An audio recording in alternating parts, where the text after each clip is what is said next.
Friend, मैं दीपिका एक बार फिर आप लोगों का स्वागत करती हूँ आपके चैनल मिस्टीरियस क्लासेस में। जैसे फ्रेंड, आप लोग कभी कभी क्या करते हो, नॉर्मली अगर आप किसी को पैसे देते हो, ठीक है, जैसे आपने 9 रुपए किसी को दे दिया, एक एग्जाम्पल रखा मैंने, आपको कोई पूछता है कि आपने उसे कितने रुपए दिए, आपके तो लगभग 10 रुपए, या फिर आपके एग्जाम में परसेंटेज आते हैं तो कुछ पॉइंट में अगर करके आ जाते हैं तो आप हमेशा क्या करते हो, पॉइंट तो चेक बताते नहीं हो, आप उसके लगभग की कोई वैल्यू बता देते हो।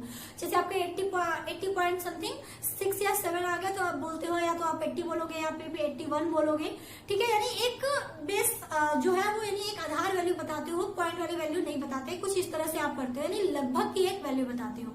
या घड़ी आप देखते हो तो उसमें अगर कुछ बचता है 9:56 57 मिनट हो गए तो आप क्या करते हो, आपसे कोई पूछा कितना टाइम हो रहा है तो आप कहते हो लगभग 10 बज गए, बताते हो ना। नॉर्मली आप कभी कभी एग्जैक्ट चीजें ना बचा के उसके आसपास की कोई वैल्यू बताते हो।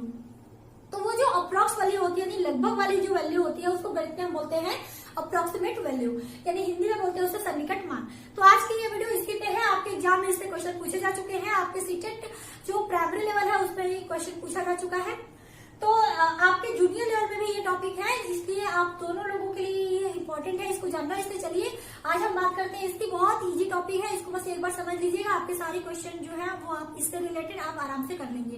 बाकी मैथ की क्लासेज आप देखना चाहते हैं तो उसके लिंक इसी वीडियो के डिस्क्रिप्शन बॉक्स में है, आज जाके एक बार अवश्य चेक करिएगा। और वीडियो पसंद आए वीडियो को लाइक करो, चैनल को सब्सक्राइब कर दीजिएगा। तो चलिए स्टार्ट करते हैं आज की ये वीडियो।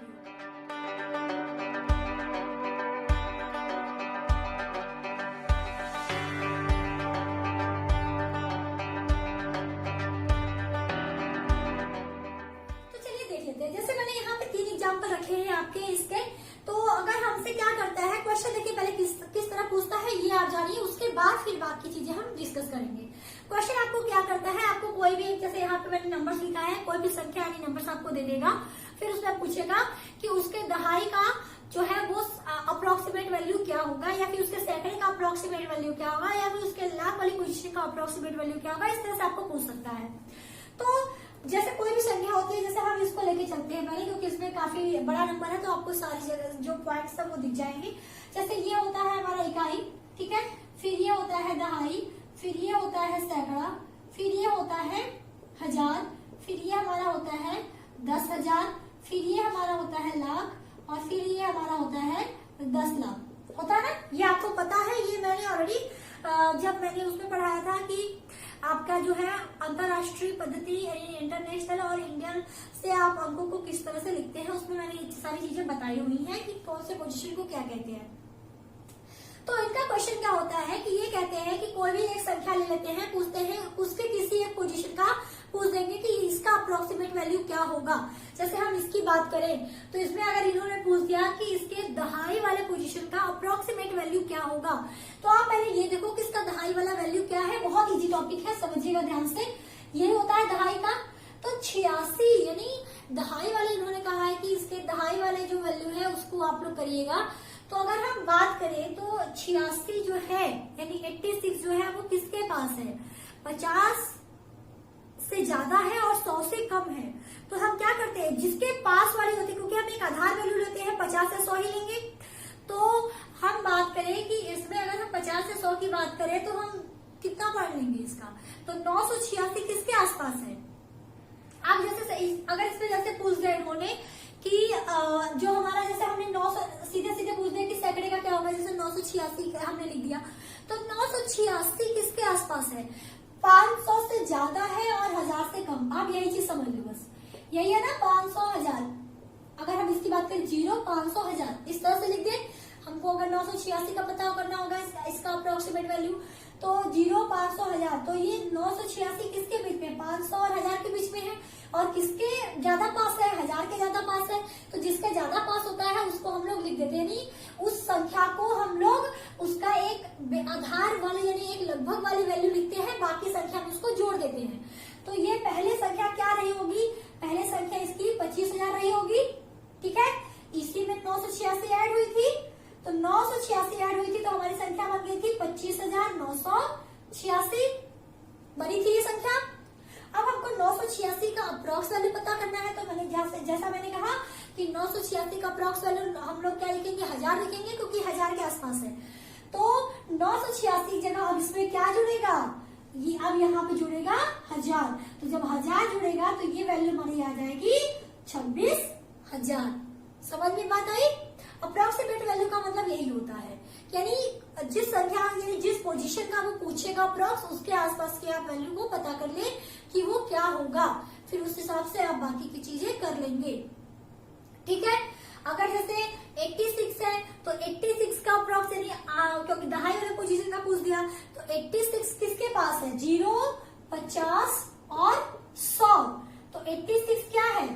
50 से पास है कि 100 के पास है? सिंपल सी बात है, 100 के पास है ना, 100 के पास। तो जब 100 के पास है तो पहले वैल्यू रही होगी 25,900। इसी में तो 86 जुड़ी थी, तभी ये बना था 25,986 बना था ना। अगर हमको दहाई वाले पोजीशन का पूछता है अप्रोक्सीमेट वैल्यू, तो दहाई वाले पोजीशन में क्या है? 8 है यानी 8 है, तो 86 बना। तो 86 किसके पास है? 100 के पास ज्यादा है, तो अप्रोक्सीमेट वैल्यू 86 ना बोल के हम इसका अप्रोक्सीमेट वैल्यू बोलते हैं 100 है। तो 86 की जगह अब क्या जुड़ेगा? 100 जुड़ेगा। तो ये वैल्यू हमारी आ गई 9 1 10, ये गया, और ये वैल्यू आई हमारी 26,000। ये चीज समझ में आई आपको? अप्रोक्सीमेट का मतलब यही होता है कि लगभग जिस पोजीशन का पूछेगा उस पोजीशन के लगभग वाली एक आधार वैल्यू क्या है उसको आप पता करें, उसके बाद बाकी की जो शेष संख्या है उसमें आप जोड़ दें। जैसे इस क्वेश्चन को देखिए, तो इस क्वेश्चन में अगर पूछ दे कि 1000 वाले की यानी 1000 वाले पोजीशन की अप्रोक्सीमेट वैल्यू आप लोग बताएं, तो पहले ये संख्या रही होगी क्या? पहले ये संख्या रही होगी कुछ इस तरह। पहले आप ये पता करो कि 1000 वाली कौन सी वैल्यू, ये है हमारी 1000, तो पहले हमारी वैल्यू रही होगी 89 कुछ इस तरह से। यानी हम इसको क्या करेंगे, हमने इसको 0 0 कर दिया, बाकी में आप क्या कर दो 2001 जुड़ा रहा होगा, तब हमारी संख्या बनी होगी, ये बनी होगी ना। तो 1000 वाले पोजीशन का जब अप्रोक्स पूछेगा तो 1000 वाले पोजीशन से मिला के क्या संख्या बनी? 2001। तो 2001 किसके पास है? 2001 का मतलब 2000 भी आप लिख लो, कोई फर्क तो पड़ेगा नहीं, क्योंकि एक जो है वो एक अप्रोक्सीमेट वैल्यू में एक जो है वो नगण्य है, यानी निगलेक्ट कर देते हैं हम उसको। तो ये हो जाएगा केवल 2000। 2001 की जगह क्या हो जाएगा? केवल 2000। तो हमारी जो अप्रोक्सीमेट वैल्यू आएगी वो कुछ इस तरह से होगी। समझ में आया? इसकी बात कर लेते हैं। जैसे थर्ड क्वेश्चन रखा मैंने कि अगर इसमें पूछ दे, जैसे मान लीजिए लाख वाले पोजीशन की पूछ दे, तो आप क्या करेंगे? तो पहले बाकी की जो संख्या है उसको लिख लीजिए। तो हम इस संख्या को अलग लिख देते हैं। तो हमारी जो संख्या जिसकी अप्रोक्स वैल्यू निकालनी है उसको हम अलग लिखते हैं। तो हमारी अप्रोक्स निकालनी है 986307। ठीक है, हमको इस पोजीशन की अप्रोक्स निकालनी है, तो इस पोजीशन से मिलके ये संख्या बनेगी ना। और बाकी उसके पहले क्या है? 8 है, तो बाकी जगह पे हमने लिख दिया 0000। ठीक है, ये हमने लिख दिया।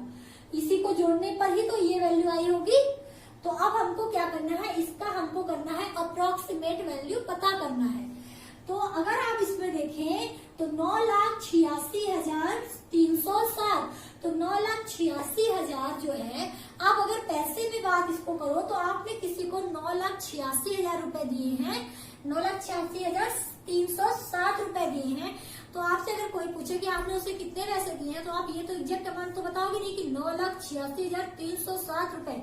आप सीधे सीधे बोलोगे हमने सीधे सीधे 10 लाख रुपए दिए। एक आधार वैल्यू पता कर ली हमने। तो 9,86,307 की जगह अब सीधे क्या हो जाएगी? सीधे सीधे 10 लाख हो जाएगी वैल्यू। तो हमारी वैल्यू आ जाएगी ये। ठीक है, हमारी वैल्यू आ जाएगी ये। तो ये वैल्यू जो है वो इसकी लाख वाले पोजीशन की अप्रोक्सीमेट वैल्यू होगी। आप इस तरह से इसको समझिएगा, बहुत आसान टॉपिक है। उम्मीद करती हूँ कि आपको कोई डाउट नहीं रहेगा।